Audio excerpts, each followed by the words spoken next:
I did take college students, and I was interested in what happens if I put you into sleep deprivation. Took them out in the national forest, full gear, carrying a 40-pound rucksack, continuous movement. We didn't feed them much. We didn't let them sleep. They would hallucinate. And here's a guy standing behind a tree, just standing there, thinking that tree in front of him is his buddy. It was hilarious to us. Somewhere around 5 days without any sleep, people start to die. The university said, we can't keep supporting your research. How long were you keeping these people up? I have to be careful how much I tell you about it, but I did take college students, and I was interested in what happens if I put you into sleep deprivation. If I don't let you sleep for a while, what will happen? So I got permission to do some research, University of Georgia, using college students. And so I got a group of volunteers from the ROTC department.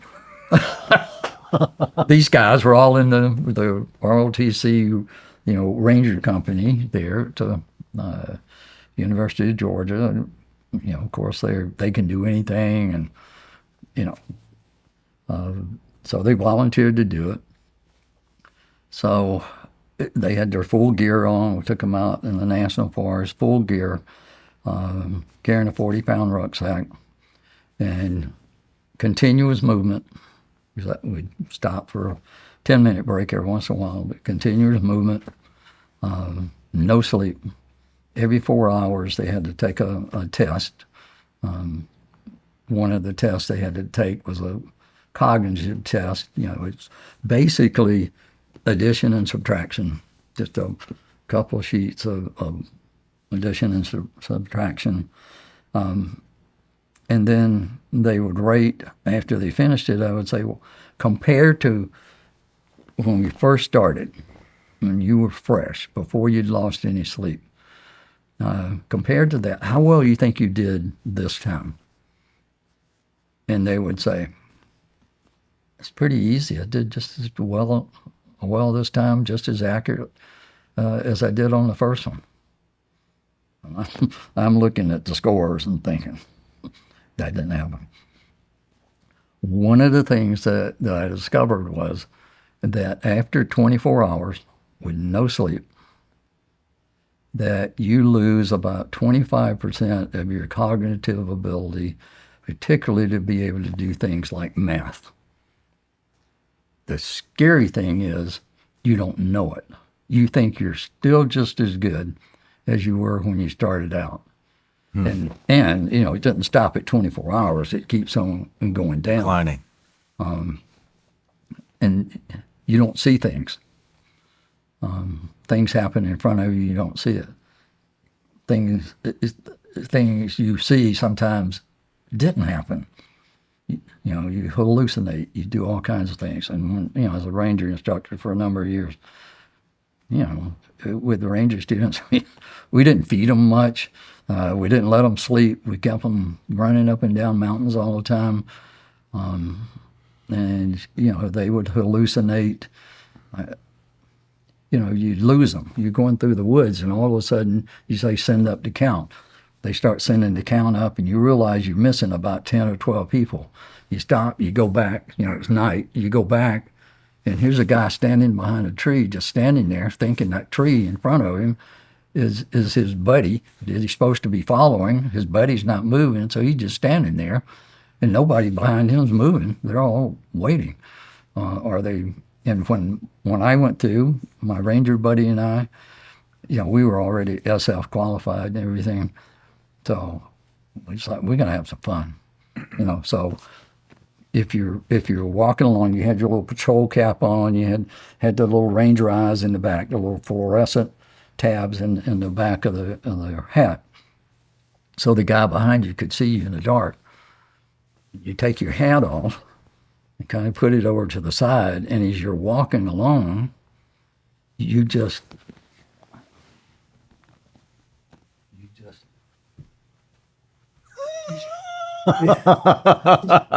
You just start, getting yourself lower and lower, and you're lowering that hat around, and the guy behind you, he's following you up. Now he's fiddling around trying to, where's the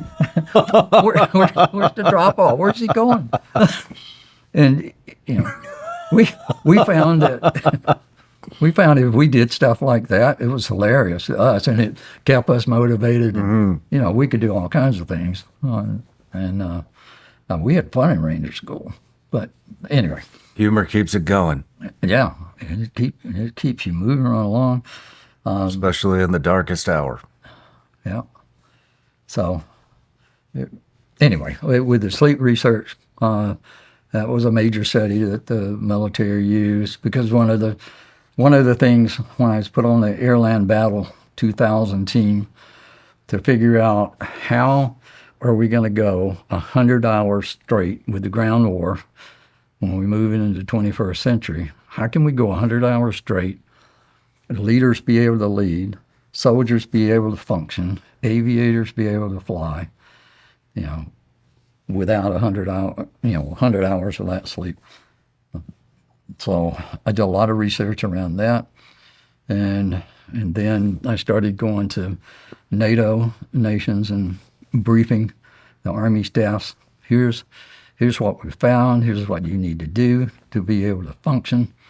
And I remember very clearly when I briefed the commander of the UK forces. I gave the presentation, and this is what special ops are going to have to do, and then what the soldiers and aviators would do. And I finished that presentation, and the general got up and he said, "Thompson, that was a good briefing.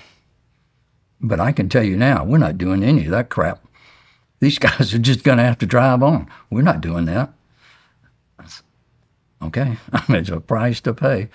And then shortly after that, Falkland Islands came along, and all of a sudden they ran into problems because they didn't have enough pilots down there to meet the safety requirement, the sleep and rest requirement between missions. They tried different chemicals to help them be able to do that, because when a pilot comes back from a mission, his eyes are like that. He's wired from all the stress and everything. He can't go to sleep to start with. When he finally does go to sleep, he can't wake up. And if you give him a chemical that knocks him out right away, then you can't get it out of his system, 6 hours later or 4 hours later when you wake him up and say, you got to go. You got to fly another mission. He's still trying to figure out who he is. Managing a household, especially with kids, is no small feat. I totally get it, and that's why I've made sure my family has a plan in place if something unexpected ever happens. But what about you? Do you have a plan to help protect your family's financial future? Don't worry. Fabric by Gerber Life can help.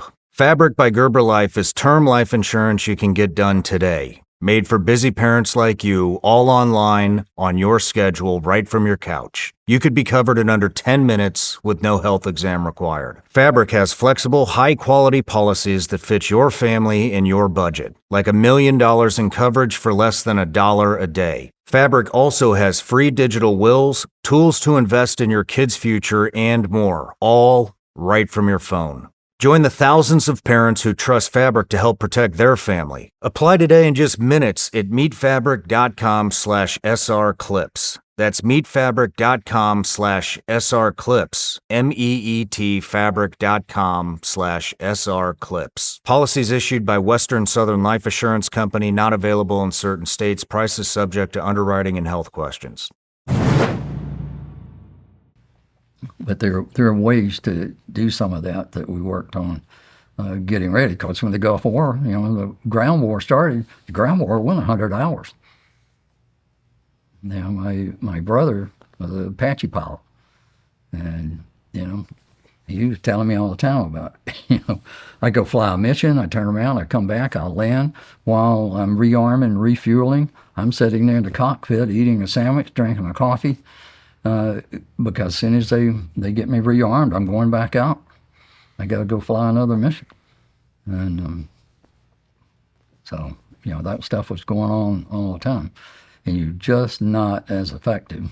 And somewhere around 5 hours or 5 days without any sleep, zero sleep, people start to die. And the university said, we can't keep supporting your research if you have your students dying. So you got to stop keeping them up that long. They didn't actually die, but, they were getting close enough that they were concerned about it. Wow. So I hear people all the time. How long were you keeping these people up?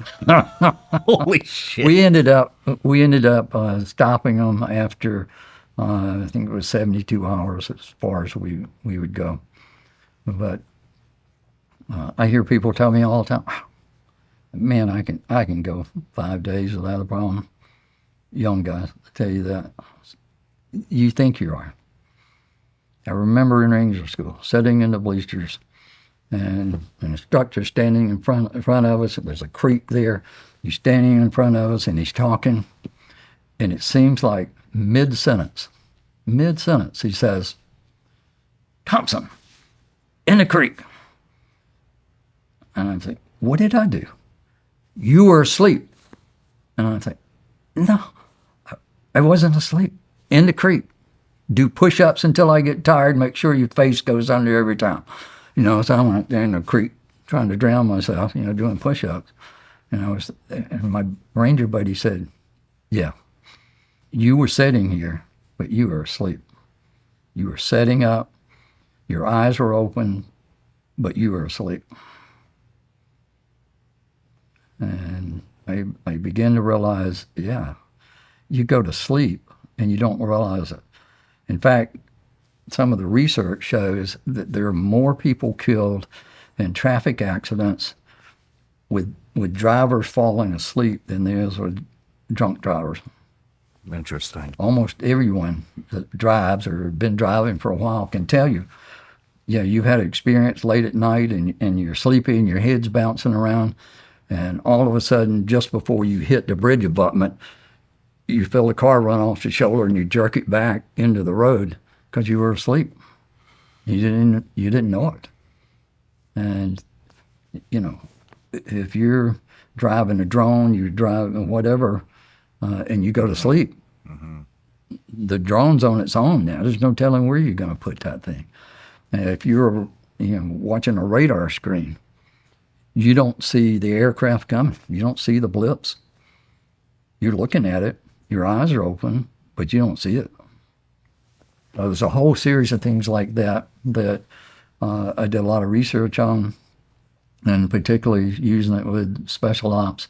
And still now I go out, I do a lot of presentations and with different groups, particularly high-stress groups, special ops groups, on sleep deprivation, things to help you get around it, to be able to function better, longer, and what's going to happen if you don't.